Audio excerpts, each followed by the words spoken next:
अस्सलाम वालेकुम friends, welcome to किताब नगरी यूट्यूब चैनल किताबों की नगरी में खुश आमदीद। मैं हूं आपकी होस्ट इकरा यासीन और आज मैं आपके लिए लेकर आई हूं ईशा गिल की कलम से तहरीर करदा नावल तिलिस्मी याकूत के एपिसोड नंबर 15 को लेकर।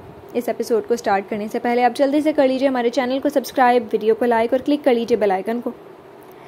अब्बा साईं, खुदा के लिए दवाई खा लें। आपको पता है ना कि दवाई खाना आपके लिए किस कदर ज़रूरी है।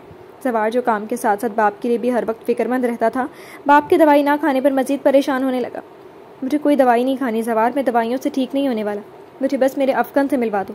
मेरा अफगन मुझे वापस ला दो। मुझे मेरी ज़िंदगी उसके लौट आने से ही वापस मिल सकती है।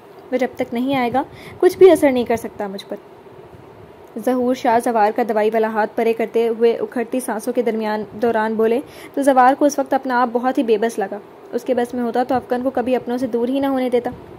अब्बा साईं, अफगन ज़रूर वापस आएगा। हमारी संजबील उसे लेकर आएगी, मुझे यकीन है। आपका बेटा और मेरा भाई जल्दी इस हवेली में दोबारा कदम रखेगा। जवार को न जाने क्यों इतना यकीन था। शायद इसलिए कि उसका दिल उसे कहता था कि अफगन की वापसी ज़रूर होगी। तुम सच कह रही हो ना संजबील? उसे क्या वाकई सहराई दुनिया से उस जालिम देवी से बचाकर ले आएगी जवार? अगर ऐसा ना हुआ तो? अगर संजबील भी वहाँ हमेशा के लिए कैद होकर रह गई तो? इससे तो आगे ज़हूर शाह से ना ही सोचा गया ना ही बोला गया। कुछ लफ्ज़ बोलते ही खांसी शुरू हो जाया करती थी, जिसकी आवाज़ फिर पूरे कमरे में गूंजती थी। अफगन जिंदा है और किसकी कैद में है और कौन उसे बचाने गया है, ज़हूर शाह ने यह सब तमाम अफराद को बता दिया था और उनके साथ साथ बाकी सबको भी अब बेसब्री से अफगन का इंतजार था। बल्कि उन सब का एक एक लम्हा कांटे नहीं कट रहा था। जब लगता था कि अफगन मर चुका है तो सब्र आ गया था, मगर जब से ये मालूम हुआ कि वह जिंदा है और जालिम देवी की कैद में न जाने कौन कौन सी तकलीफें सह रहा होगा, तब से सब्र मांगे नहीं मिल रहा था। ऐसा मत सोचें आप, बस कुछ ही दिनों की बात है और फिर अमावस की रात से कबल संजबील अफगन को लेकर अपनी ही दुनिया में लौट आएगी। उस पर भरोसा रखें और अब प्लीज़ ये दवाई खा लें। सवार ने दवाई एक बार फिर आगे की तो उन्होंने भी एक बार फिर से उसका हाथ परे झटक दिया। क्या करते हैं आप? अपना ना सही कम से कम हमारा ही सोच लें कि अगर आपको कुछ हो गया तो हमारा क्या बनेगा। बेटे की जुदाई तो पहले ही सहल नहीं हो रही है, आपकी कैसे सहल करेंगे? खा लें दवाई, देखें बच्चे भी कितने परेशान हो रहे हैं आपके लिए। तभी महरू अंदर दाखिल हुई और शौहर को दवाई ना खाता देकर बोल पड़ी। जब से ज़हूर की बीमारी का इल्म हुआ था और जब से बेटे के मुतालिक पता चला था, वो तो ऐसे हो गई थी गोया चलता फिरता गम हो। बेटे के जिंदा होने की खुशी तो थी, पर दूर, बल्कि बहुत दूर कैद में होने का गम इस खुशी को भी मांद कर चुका था। वह पहले वाली महरू कहीं से नहीं रही थी, जो सिर्फ अपना सोचती थी, जिनके अंदाज ही निराले थे और जिन्हें पैसों और चार चार बेटों का बड़ा घमंड था। बेगम की इस बात पर एक सर्द आ भरते हुए उन्होंने मजीद उठ के बैठने की कोशिश की तो जवार ने जल्दी से दवाई के साथ पानी का ग्लास उनको थमाया। कुछ देर उनके पास बैठने के बाद वो दोनों कमरे से निकल आए, क्योंकि दवाइयों के ज़ेरे असर उन पर खनूदगी छाने लगी थी और बस चंद ही मिनटों में उन्होंने सो जाना था। अब्बा साईं आबाद का भी पूछ रहे थे, आया नहीं क्या वो? लॉन में पड़ी कुर्सियों में से एक पर बैठते हुए जवार ने माँ से पूछा। इस दौरान उसके लिए चाय भी आगे जो महरू से ने बनवाई थी, क्योंकि उसकी ज़िंदगी तो बस बाप को संभालने और बाप का काम संभालने में ही कट रही थी। अपनी शादी की, अपनी फैमिली बनाने की कोई फिक्र ही ना थी, जबकि महरू और ज़हूर शाह बहुत बार कह चुके थे कि शादी कर लो, घर में बहू आएगी, बच्चों की रौनक आए, मगर वो इस सौगवारियत के माहौल में अपने शादियाने नहीं बजा सकता था। सारिम तो जॉब करता था, इसलिए जवार की जितना टाइम बाप को नहीं दे पाता था। और रही बात की तो वो तो अपनी ज़िंदगी को रोल देने में कोई कसर नहीं छोड़ रहा था। कहाँ बेटा? वो कब आया? 2 दिन हो गए, न जाने कहाँ आवारागर्दी करता फिर है। मैं तो इस लड़की की तरफ से बहुत परेशान हूँ, बल्कि मैं तो चारों तरफ से परेशानियों में घिरी हूँ। तुम ही पता करवाओ उसका। न पढ़ाई की फिक्र है न घर वालों की। उसकी गैर जिम्मेदार फितरत का तो बाप को इल्म था ही, मगर अब उसकी 2-2 3-3 घर से गायब हो रहने वाली इन करतूतों का बाप को इल्म हुआ तो वो उसी की फिक्र में चल बसेगा। महरू के थके चेहरे और लहजे में परेशानी साफ वाज़ेह थी। परेशान ना हो आप, मैं करता हूँ पता, और उसका इलाज तो मैं अच्छे से करूँगा। जवार के लहजे में दबा दबा गुस्सा था और अपने नालायक और आवारा भाई के लिए एक तवील सांस खारिज करते हुए उसने चाय का कप लबों से लगा लिया। ये नावल आप किताब नगरी यूट्यूब चैनल पर पढ़ और सुन रहे हैं। शाम के साए पूरे सहरा पे मंडलाने लगे थे। संजबील जो सुबह से बेसब्री के साथ शाम होने का इंतजार कर रही थी, अब शाम होते ही छुपती छुपाती कैद खाने के दरवाजे के मुकाबिल आ खड़ी हुई थी। जाऊँ या ना जाऊँ? आगे बढ़ने से कबल उसने अपने फैसले पर एक बार नजरेसानी करना चाहिए। नहीं, जाना ही होगा मुझे। शाथा को मात देने के लिए एक बार अपने माँ बाप से मिलना ही होगा। अपने फैसले को पुख्ता करती वो आगे बढ़ी, मगर उसका हर उठता कदम उसकी धड़कनों की रफ्तार मजीद बढ़ाता गया। फासला ख़त्म हो चुका था, अब दरवाजे के इतना करीब थी कि मुश्किल से 1 कदम का फासला रह गया था। दोनों हाथ बढ़ाकर उसने भारी भरकम दरवाजे को धक्का दिया तो वह चुर्र की आवाज़ से खुलता गया। ऊंचे भारी सांपों की छाप लगे दरवाजे की आवाज़ उसे किसी देव हैकल की कहकही की मानिंद लगी थी। धीरे धीरे पांव उठाकर उसने दहलीज पार की तो घुप अंधेरे और गहरे सन्नाटे ने उसका इस्तकबाल किया। अंधेरा इतना था कि हाथ से हाथ सुझाई नहीं दे रहा था। कि वाकई कैद खाना ही है, मगर कैद खाने में इतना अंधेरा और सन्नाटा तो नहीं होता। ये तो यूँ लगता है जैसे कोई कब्रिस्तान हो। इस कदर अंधेरे और खामोशी पर वो हैरान थी। दोनों हाथ लहराकर वो अंधों की मानिंद आगे बढ़ती रही, मगर अभी थोड़ा सा ही चली थी कि हाथ किसी सख्त चीज़ से टकराए। उसने टटोल कर जानना चाहा कि ये दीवार है या कुछ और, तो उसके हाथ में किसी चीज़ का हैंडल आया, यानी ये दीवार नहीं कोई दरवाज़ा ही था। उसने पहले अपनी तरफ खींचा, मगर वो ना सरका। फिर उसने मुखालिफ संत में धकेला तो वो खुद ब खुद खुलता चला गया। उसके खुलते ही एकदम से रोशनी का सैलाब हर तरफ फैल गया, जिससे जंजबील की आंखें चुंधिया सी गई थी। तो बेख्तियार उसने दोनों हाथ आंखों के सामने कर लिया, मगर फिर धीरे धीरे आंखों ने इस कदर तेज रोशनी को कबूल करना शुरू कर दिया था। तो वह हाथ हटाती अंदर दाखिल हुई, मगर यहाँ रोशनी के साथ साथ शदीद बदबू ने भी उसका इस्तकबाल किया था। बुरा सा मुंह बनाते उसने जल्दी से अपनी टाई को नाक के आगे रख लिया। रोशनी इतनी ज़्यादा भी नहीं थी, मगर वो चूंकि घुप अंधेरे से होती हुई यहाँ आई थी, तभी ये रोशनी भी उससे ज़्यादा मालूम हो रही थी।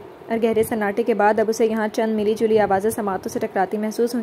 वो मज़ीद आगे बढ़ती गई तो उसे दाएं और बाएं सलाखों वाले कमरे यानी जेल दिखाई दी, जहाँ हर जेल में एक से ज़्यादा कैदी मौजूद थे। कोई रो रहा था तो कोई दिए गए जख्मों के सबब दर्द से बिलबिला रहा था। जंजबील को अब समझ में आई कि यहाँ फैलू बदबू उनके खून की है। नीम मुर्दा दिखाई देते कैदियों को देखकर उसने बेख्तियार झुरझुरी से ली। उनकी हालत और खून को देखकर उसका जी मतलाने लगा, जबकि तमाम कैदी उसे उम्मीद भरी नज़रों से देखने लगे कि शायद कि उनकी आज़ादी का कोई परवाना लेकर आई हो। कौन हो तुम? क्या तुम हमें यहाँ से निकालने आई हो? गले और पैरों में लगी बेड़ियों वाले एक खस्ता हाल गुलाम ने उसे उम्मीद भरी नज़रों से देखते हुए पूछा था। तो जंजबील को पता ही न चला कि कब उसका सर नफ़ी में हिल गया, जिस पर गुलाम की आंखों की जोत बुझ सी गई थी। जंजबील की नज़रें भटक भटक कर अपने माँ बाप को तलाश कर रही थी, मगर यहाँ उसे सिवाय चंद एक के किसी के भी सर पर याकूती ताज दिखाई न दिया। सुनो, हमें इस कैद से रिहाई दिला दो ना। तुम शाता देवी से कहो ना कि हमसे जो भी खताएं हुई उन्हें माफ़ कर दें। आइंदा हम कोई ऐसा काम नहीं करेंगे जो उनकी तबीयत पे गरां गुजरे। मैं हाथ जोड़ती हूँ तुम्हारे आगे, हमें इस कैद से आज़ादी दिलवा दो। हम मर रहे हैं यहाँ। अब की बार एक मैले कुचले कपड़ों वाली कनीज़ इल्तिजाइया लहजे में गोया हुई थी। उसकी फरियाद सुनकर जंजबील की आंखें नमनाक हुईं। वो सोचने लगी कि कोई कितना जालिम भी हो सकता है कि रोज़ किसी न किसी को छोटी से छोटी बात पर उठाकर कैद खाने में डाल दे और फिर उन्हें मरने के लिए वहाँ ऐसे हालों में छोड़ दे। जंजबील खोए खोए से अंदाज में उस फरियाद करती कनीज़ को देख रही थी, जिसकी सलाखों के आगे जाली फिक्स थी। ये जाली क्यों थी ये जानने में उसे देर न लगी, क्योंकि तभी उसकी नज़र उस कनीज़ के सर पर टिके छोटे से ताज पे पड़ी, जिसमें नन्ना याकूत जुड़ा हुआ था। यानी वो नागिन थी और अपने नागिन रूप में आकर सलाखों के पीछे से रिहाई हासिल न कर ले, तभी उसे ऐसी जेल में रखा जहाँ उसे निकलने का हर दरवाज़ा बंद हो।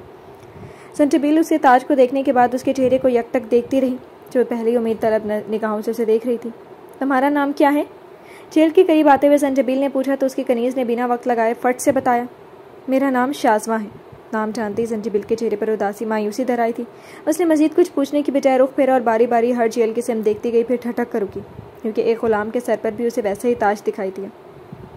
सुनो, तुम्हारा नाम क्या है? बेसब्री से पूछा गया तो वह सर जो ढलकाए नीम बेहोशी की हालत में दिखाई देता था, वह मुश्किल सर उठाता बोला, शम्स।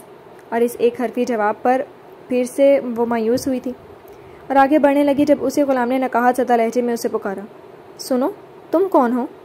मैं तुम लोगों को इस हाल में पहुंचाने वाली दश्त देवी की मौत हूँ। जंजबील पल भर को रुकी और धीरे से बोलती आगे बढ़ गई। मालूम नहीं कि अब ये बात उसे सुनाई दी भी थी या नहीं, और अगर सुनाई दी भी थी तो समझ में आई थी भी या नहीं। ऐसे करते करते वह उन सबके नाम पूछती रही, जिनके सरों पर याकूती ताज थे, मगर उनमें से कुछ ऐसे भी थे जो नाग और नागिन के रूप में जालीदार जेल के पीछे मुर्दा पड़े थे। उन्हें देखकर बार बार जंजबील को ख्याल आता रहा कि कहीं उनमें से तो कोई उसके माँ बाप नहीं, मगर फिर खुद ही अपनी सोचों को झटक देती इस अगले सोच के साथ कि नहीं, अब वो जिंदा है। मेरा दिल कहता है कि वो जिंदा है, कि तवील और कुशादा राहदारी ख़त्म हो चुकी थी और उसके दाएं बाएं बनी जेलों का सिलसिला अब भी ख़त्म हो चुका था।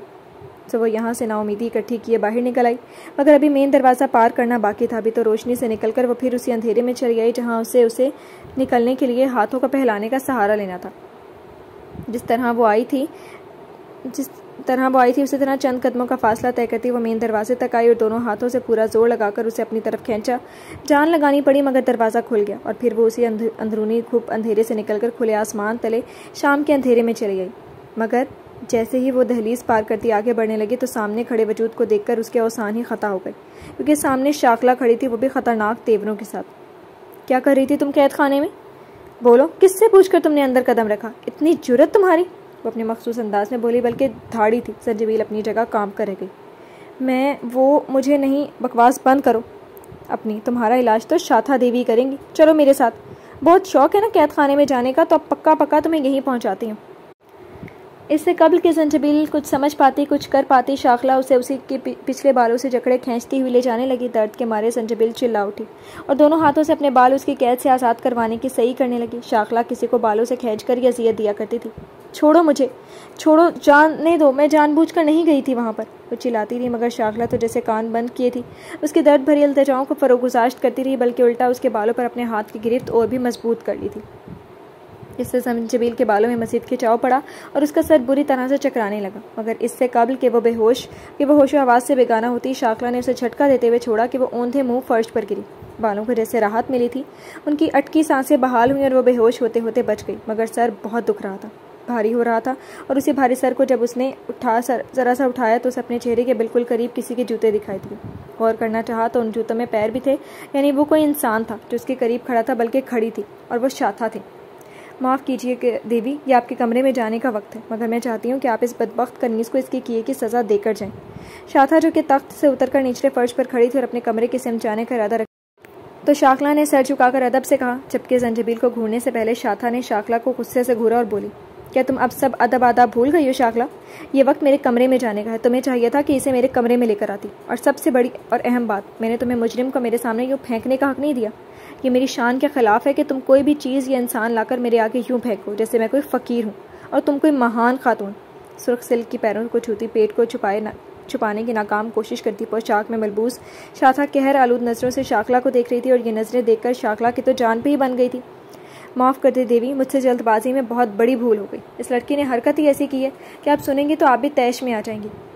खुद को बीच में से निकालने के लिए वह बात फिर से संजबील पर ले आई, मगर शाथा शायद उसे बख्शने के मूड में नहीं थी। तभी मजीद गोया हुई, तैश में तो मैं आ ही चुकी हूँ, क्योंकि हरकत तुमने भी कोई काबिल कबूल नहीं की।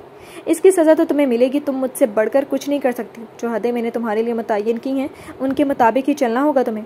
शाखला की रूबरू होती शाथा ने उसकी आंखों में देखते हुए कहा, तो वह नफ़ी में सर हिलाती रोने वाली सूरत बना गई, क्योंकि ऐसा पहली बार हो रहा था कि शाथा ने उससे इस लहजे में बात की थी, बल्कि नौबत सज़ा तक आ गई थी।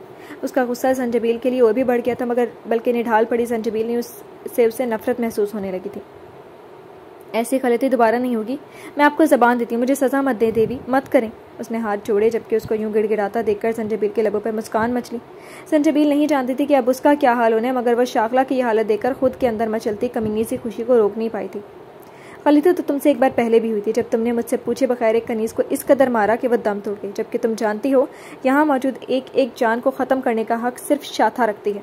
मगर मैंने तुम्हारी वो गलती माफ़ की, क्योंकि वो तुम्हारी पहली गलती थी। मगर अब तुम्हें किसी सूरत भी माफ़ी नहीं मिलेगी, क्योंकि शाथा मौका सिर्फ एक बार देती है, दूसरी बार वो सिर्फ सज़ा देती है। और तुम्हारी सज़ा ये है कि बल्कि आज शाम से लेकर कल शाम तक आम कनीज़ों के करने वाले एक एक काम तुम करोगे, और हर काम अपने वक्त पर होगा, और तुम्हारी निगरान होंगी वो तमाम कनीज़ें जिनकी आज तक तुम निगरानी करती आई हो। सुन लिया तुमने? मुझे शिकायत का मौका ना मिले, वरना तुम्हें निगरान के मनसब से हटाकर आम कनीज़ों में शामिल कर दिया जाएगा। शाथा की सज़ा सुनकर शाखला का तो दिमाग ही घूम कर रह गया था। यूँ चक्कर आने लगे जैसे शदीद किस्म का जल्जला ही आ गया उस पर।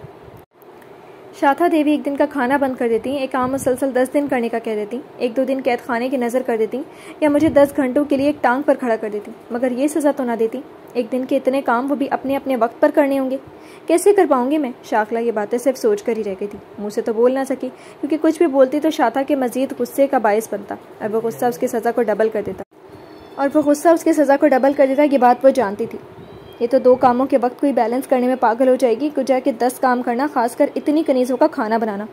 उफ, बुरी फंसी तुम शाखला, तुमने मुझे तो फंसाया ही, मगर साथ साथ खुद के पैरों पर भी कुल्हाड़ी मारने वाला काम कर डाला।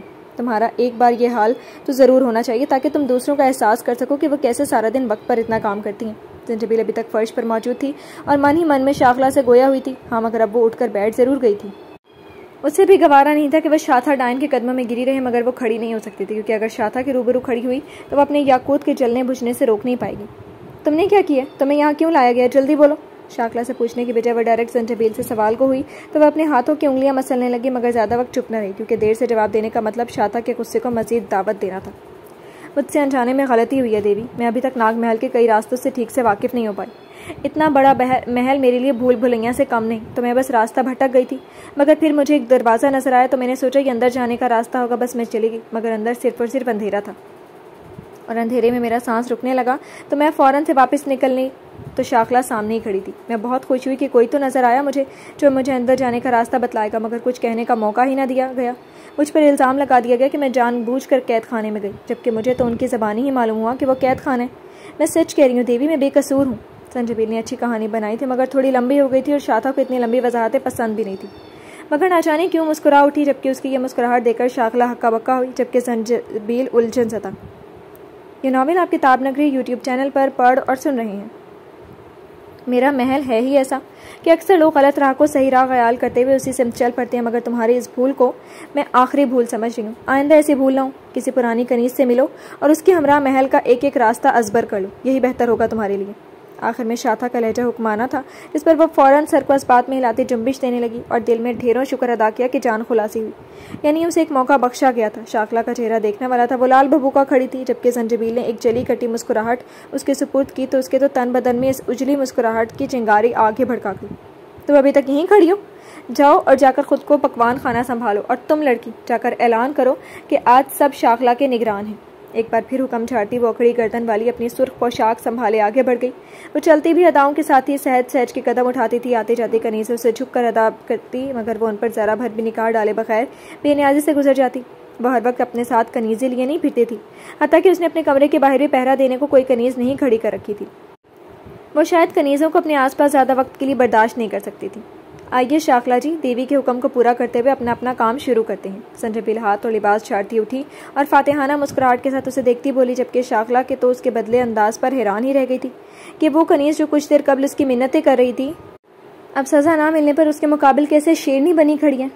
आज तो तुम बच गई, मगर आइंदा मैंने तुम्हें अगर ऐसी जासूसियाँ करते हुए रंगे हाथों पकड़ा तो ना मैं बख्शूंगी और ना ही देवी तुम्हें मज़ीद मौके से नवाजेंगी। तुमने सुना ना कि देवी ने क्या कहा? वो मौका सिर्फ एक बार देती हैं, दूसरी बात तो सिर्फ सज़ा देती हैं। इसलिए जितनी हो सके एहतियात करो, वरना तुम्हारा वो हशर करवाऊंगी कि याद रखोगी तुम।